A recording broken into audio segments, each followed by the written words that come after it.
Hi Jamie, here's a video from the 5th of March 2017. This one is the last one we filmed. This one is the first one. In the setup here you can see that your hands are a little bit back. You are moving them forward in a second like that. So just be aware that you have enough forward lean in the shaft. It's slightly better to the left over here, so just be aware of it. Another thing we talked about is maybe 1% more weight on the left. I think actually just a slight forward lean here would move everything ever so slightly over here, so it's pretty good with the setup on the right, but it can just be a little bit better. Then one of the things we looked at from this side today was this little stop and go action that I call it. So this is a lot better than it used to be. You are loaded onto the right side, and then when you go forward here you come through this line, but then take a look at your right leg, right knee now. That was actually a little bit of movement this way. I'll take you back and you can see it now,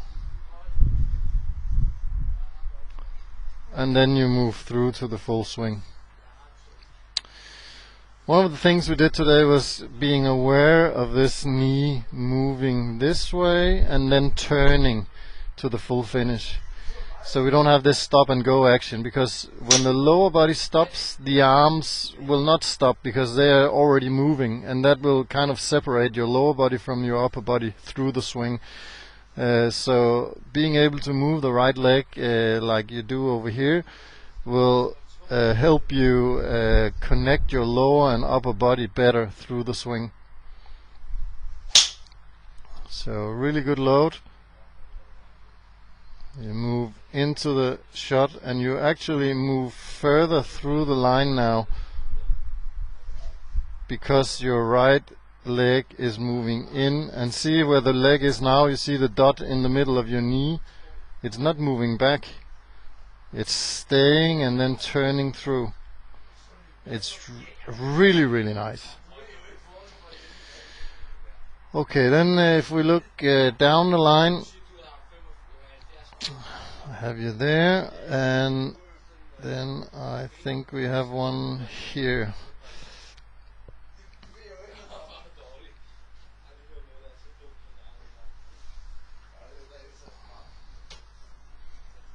No, that's not the one. Just find another one. I think this is the one. So the thing we worked on here was still a little bit of the takeaway. Be aware still from over here that you put your face on the club flat on the ground, so you don't have the tendency to drop your hands in and down in the setup. But over here to the right, when you came today, you were swinging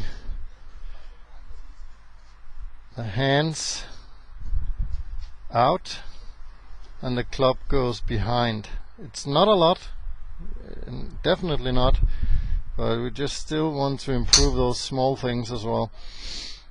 On this one, when you go through, you kind of move your hands in towards yourself and you hold the club, back side of the club. You show that to me for a bit longer in the backswing, and you see now your hands are in and your face is out.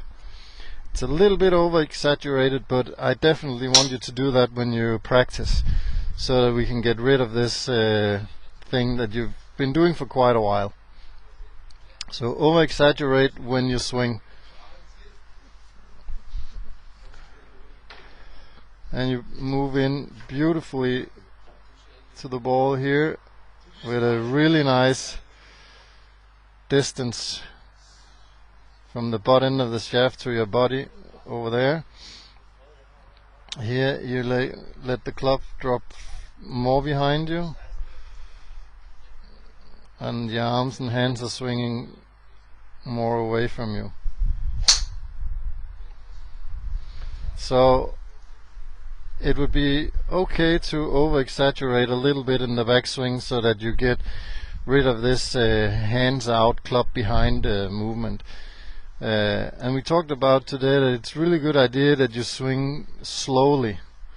Take it easy so you really have time to do the right movement. And we also talked about how the brain works, that it's actually a lot easier for your body to do this full speed when you do a lot of the slow motion or slower swings. So be aware of that. Swing with maybe 70% in a lot of the swings when you practice.